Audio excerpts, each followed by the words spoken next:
This is an open letter to my pink-skinned friends and family.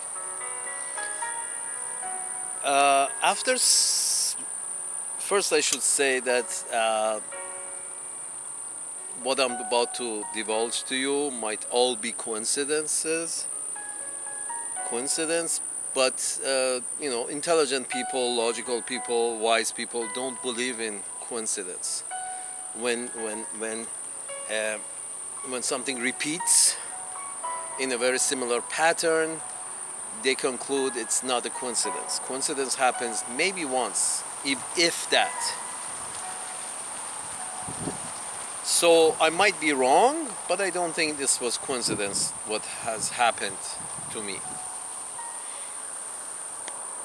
For many years I was too busy to go to a theater. I like classical music. And so for many years, unfortunately for many years, I was too busy working. I didn't have time. Until a couple of years ago, I found some time, especially because I noticed that specific piece of music that I like, which is Carmina Burana by Karloff. I especially like the O Fortuna segment of it. So after many years, I decided when a theater near me called Mahaffey Theater, Mahaffey Theater in St. Petersburg, Florida.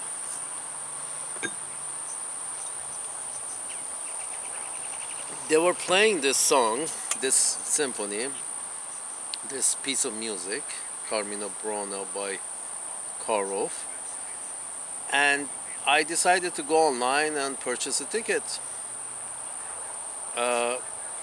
for the first time.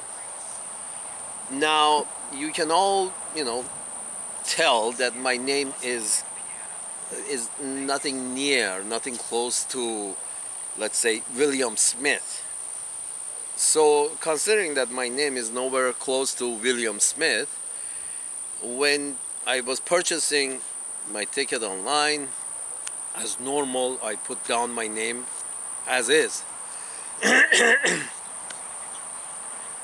So I purchased it. I saw online basically shows Mahaffey Theater, or the website that sells the Mahaffey Theater tickets shows what seats are taken, what seats are empty, and you pick the seat that you want, you pay for it, and that's that. The ticket is mailed to you, you receive it in the mail, and then on the date and the time you attend the program.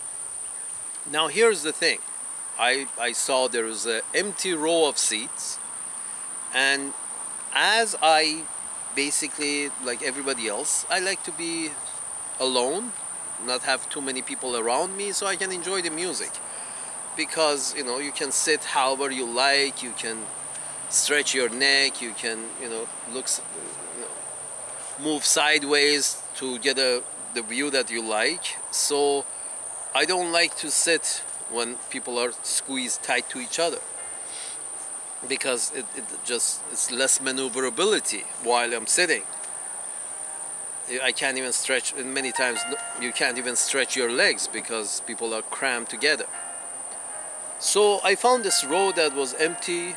I didn't want to be, and I also wanted to be near the walkway, because you want to get up and go to a bathroom or for a walk. So I bought, imagine this, both sides of the seat that I bought at the time I bought it was empty. So I bought the third seat from the left in the row. The third seat from the left.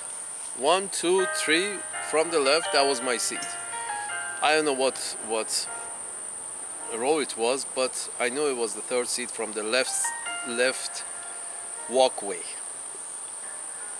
So I purchased the ticket. It was a $50 ticket. I purchased the ticket on the day of the program. I went there, parked, got off, went in, sat down, and everybody was, dressed appropriately, including me, uh, nicely dressed, well groomed. You're coming to a nice place. You need to be, you need to look the part. And we sat, and just before the lights go off, I see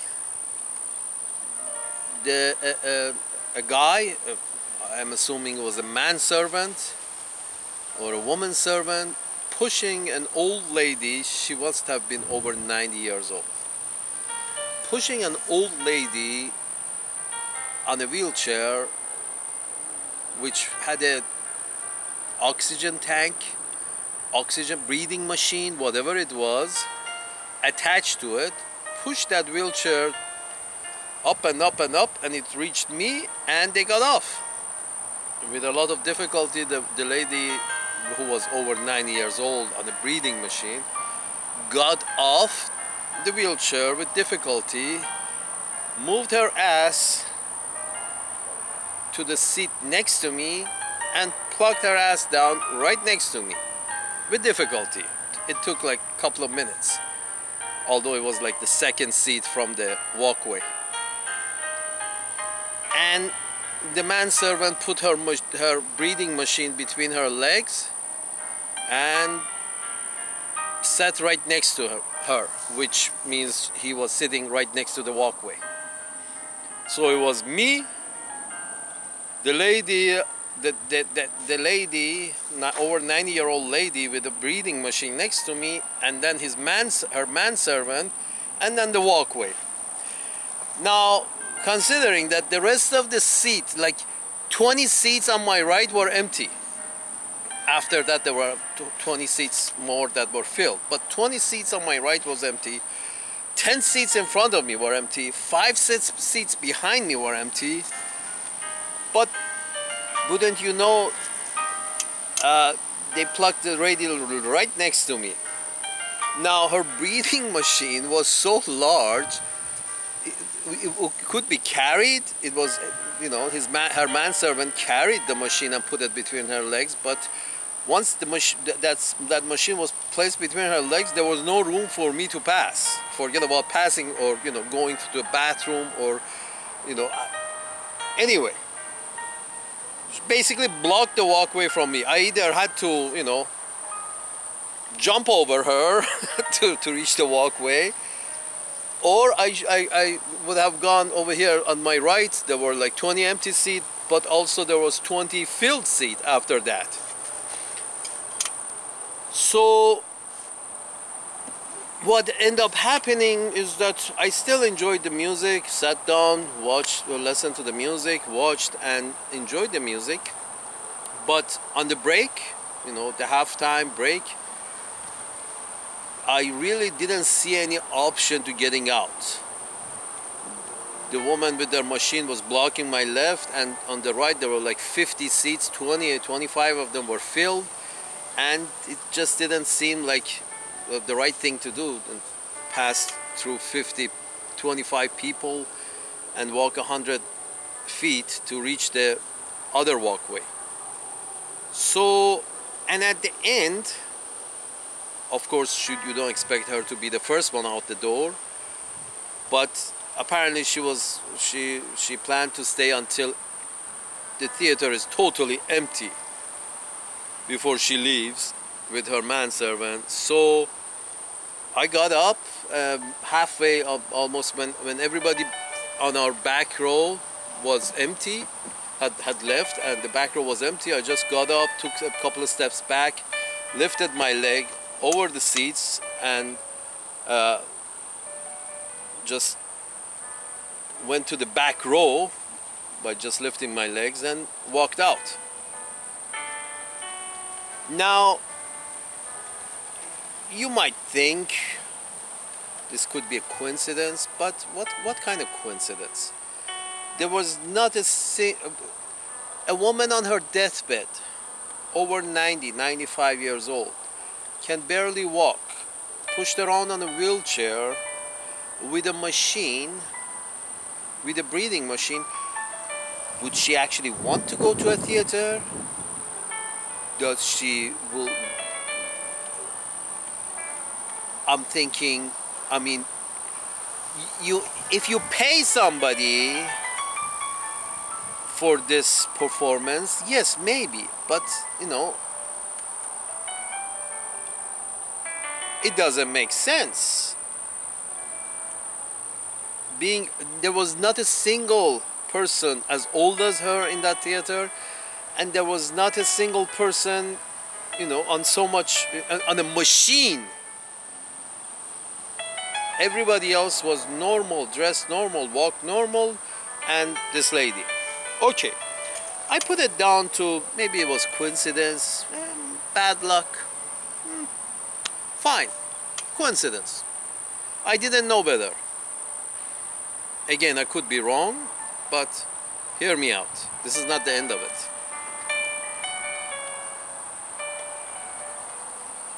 The next time I bought tickets, a ticket for myself, I go there alone.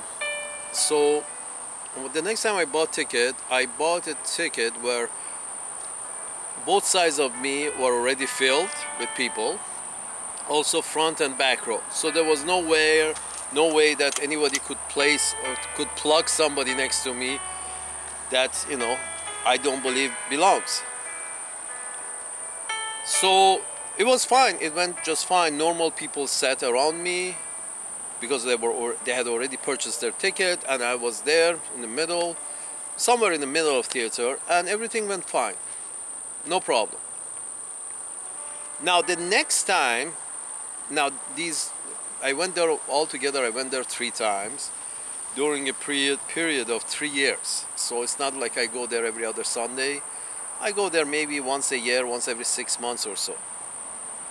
So the third time and the last time I went, which sealed the deal for me in terms, and I will explain it, why I think it's segregation. It's an evolved form of segregation, enforcement of segregation. Here's what happened. Again, as usual, I bought a ticket on a row that was empty. The front row was empty. The back row, there wasn't no back row. The front row was empty, and my row was empty, both sides. So it was a nice, quiet place in a theater. I thought, okay, I could be left alone, and I can, you know, listen to music. So sometimes in the middle, again, before the lights turn off, right before this lights turn off, I see this guy who if I see him on the street, I would say he's just walked off of the homeless shelter. He was in the black sweatpants and black sweatshirt, not very clean. He had Glocks on, you know, the plastic shoes that covers the whole shoe, like Glocks with socks. Glocks with socks. Sweatpants and sweatshirt, unkept, a little smelly, with unkept hair, uneven hair. It's literally it pulled him out of the homeless shelter, or literally that he had been pulled out of bed. And his demeanor seemed to me that he really didn't want to be there. It seemed to me that it's like that told him to come. He wasn't, you know, classical music type, if you understand what I'm saying. I mean, in a theater which most people come there in their Sunday attire,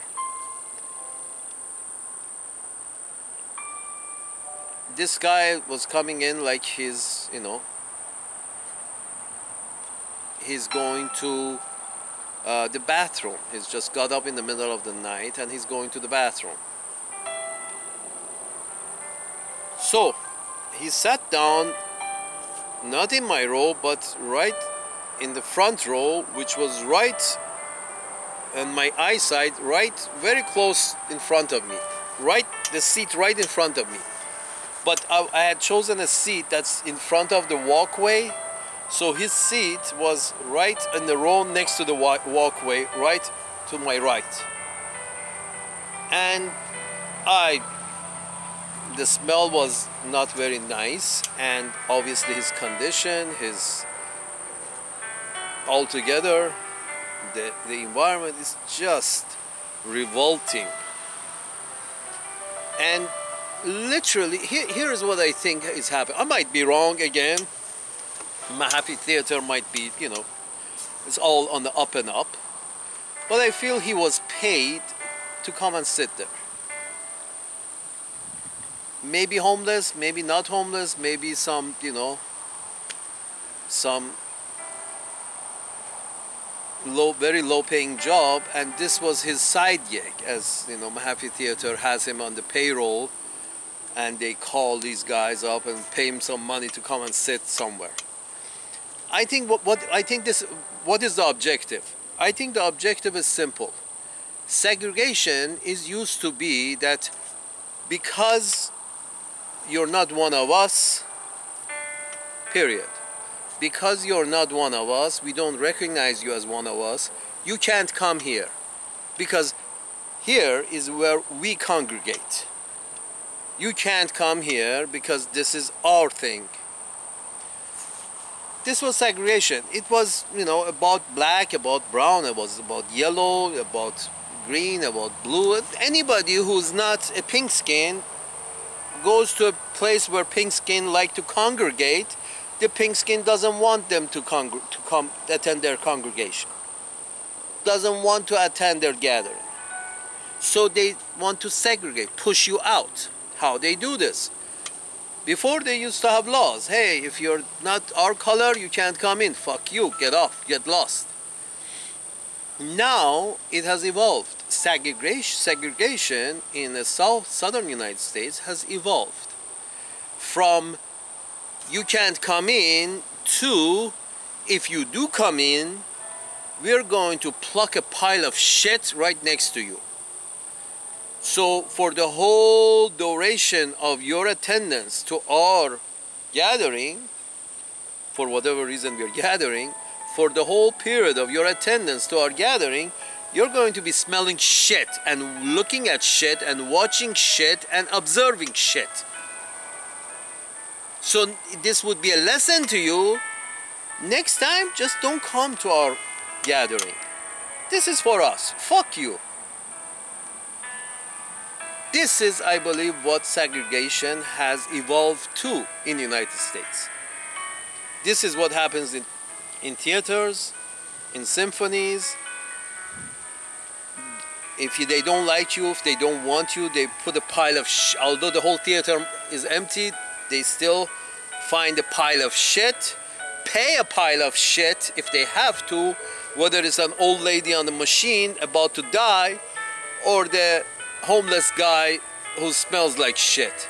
If they have to, they pay these folks to come and pluck right next to you to make you remember the shit, the smell of it,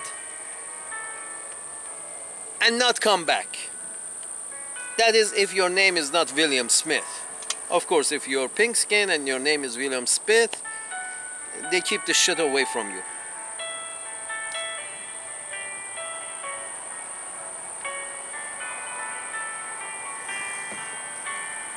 This is how segregation has evolved in the southern United States.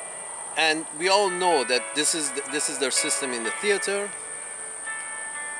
but also many are familiar with their system in the stores, in department stores and in stores, in expensive stores, any stores that presumably because of its price tags, they expect only white people to go in. If a brown or a black guy enters those stores, they literally have brown and black people as guards, as watchers, and they send another brown and black guy to follow this brown and black attendee, customer, whatever, around, making sure, you know, he feels uncomfortable enough to leave. I.e., if the customer is not white, they have some brown and black people on their payroll to send after this customer who's not white, to follow them around the store, to make him uncomfortable enough to leave. It's not about stealing. They don't care much about stealing. A lot of white women are you know, pocket more stuff than many other people. It's not about stealing. This harassment is not about stealing. The harassment is about making sure you don't go back, making sure you leave soon and don't come back. It's just about that. It's not about making sure you don't steal anything. Just like in the theater, it's not about me, you know, doing something wrong. It's a fucking theater performing classical music. What can go wrong? What can I do wrong? It's not about that. It's about harassment. Segregation has turned into harassment to make sure you leave soon and never come back. Make sure your experience is so bad, uncomfortable, that you don't come back. Period. The same thing that I just explained, equivalent to it, has happened to me in a couple of stores. Specifically art stores that sell paintings or expensive light fixtures or average price paintings. I've had brown and black people, especially black people, that the store had hired as security guard. I had them walk around the store with me, very close by and very intimidating, you know, supposedly talking on their cell phone in a very loud voice, trying to harass. So you go and not come back. Not because they're worried that I'm going to fucking steal a light fixture from the wall. It's just that they want segregation. They don't want you there, so they harass you. They say it's to prevent, you know, theft or loss. But in reality, they don't want the mixture. They want segregation. And this is one way to go about segregation. Harass the motherfucker enough, make the experience so uncomfortable that the motherfucker doesn't come back. This is segregation in the South. In the year 2022. The year of our Lord 2022.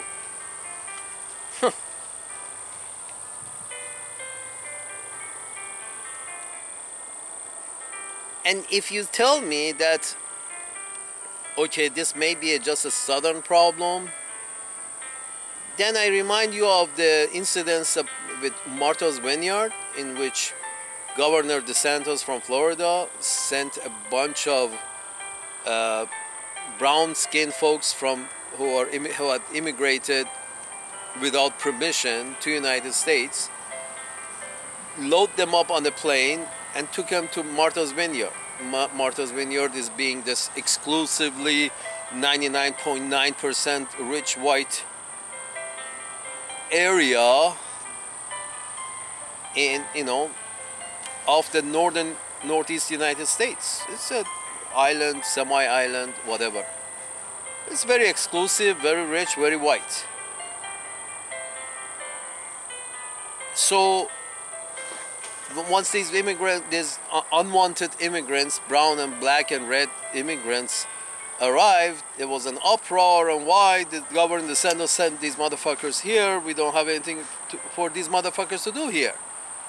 We don't have anything for them to do here. And then it got even better. Mrs. Nancy Pelosi turned around and said in one of her interviews that why are they sending these guys here? These guys should be in Florida. There is jobs for them there. They're fruit. They can pick fruit. There are jobs for them over there. And you know, there are oranges and there are tomatoes and there are this and that. There are jobs for them over there. They should have been kept in Florida so they can, you know, work. So the brown and black folks should be permitted in only as long as they're willing to work their ass off in your fields. If they're not in a position, in a condition to work their ass off in the fields for you, my pink-skinned friends, they should be thrown back in the ocean. Again, segregation. Segregation. This is Martha's Vineyard. This is where rich white folks live. That's, you know, in Midland, Florida, where the orange trees are. You brown folks go over there and pick fruits. Send the fruits up here so we can enjoy them. Segregation.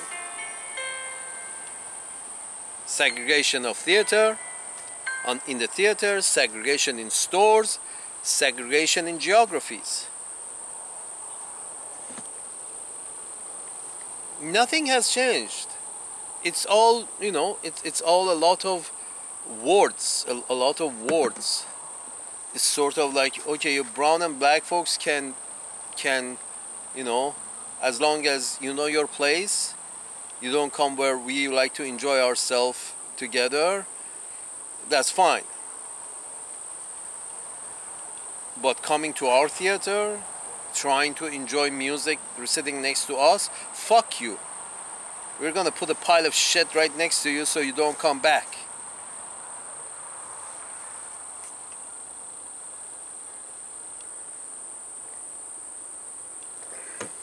Again, I could be wrong. Again, I could be wrong. This might have, both instances might have been coincidence. But in my mind, there are no coincidences. Especially not 2 out of 3.